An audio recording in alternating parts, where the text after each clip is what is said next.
Warga Jakarta, ada info terbaru untuk kamu nih, simak yuk. Berdasarkan data dari Dinas Pendidikan DKI Jakarta, total penerima KJP Plus tahap 1 tahun 2020 berjumlah 870.565 siswa. Dulu, pendataan penerima KJP Plus dilakukan dengan mekanisme berikut. Pertama, calon penerima mendaftarkan diri ke sekolah. Kedua, sekolah melakukan kunjungan ke rumah calon penerima untuk melakukan uji kelayakan. Ketiga, sekolah menetapkan data calon penerima sementara. Setelah ditetapkan, calon penerima diharuskan membuat surat keterangan tidak mampu atau SKTM sebagai salah satu syarat penerimaan.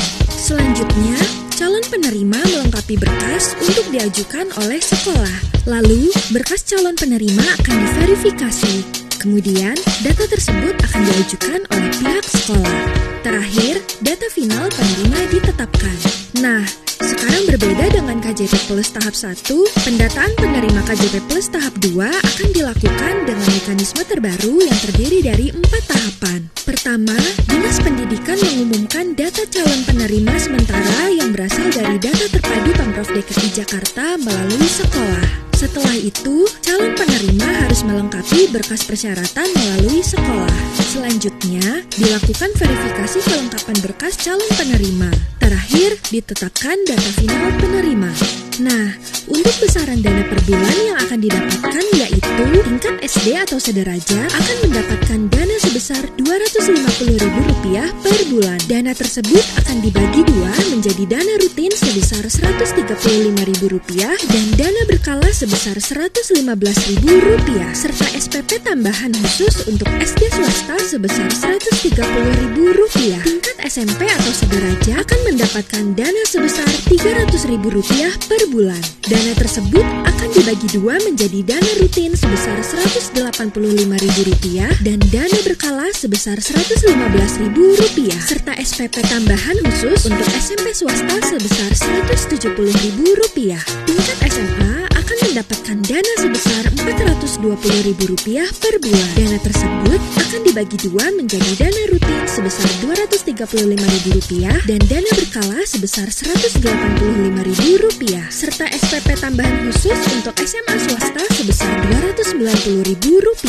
Tingkat SMK akan mendapatkan dana sebesar Rp450.000 per bulan. Dana tersebut akan dibagi dua menjadi dana rutin sebesar Rp235.000 dan dana berkala sebesar Rp215.000 serta SPP tambahan khusus untuk SMK swasta sebesar Rp240.000. Pusat Kegiatan Belajar Masyarakat atau PKBM akan mendapatkan dana sebesar Rp300.000 per bulan. Dana tersebut akan dibagi dua menjadi dana rutin sebesar Rp185.000 dan dana berkala sebesar Rp115.000.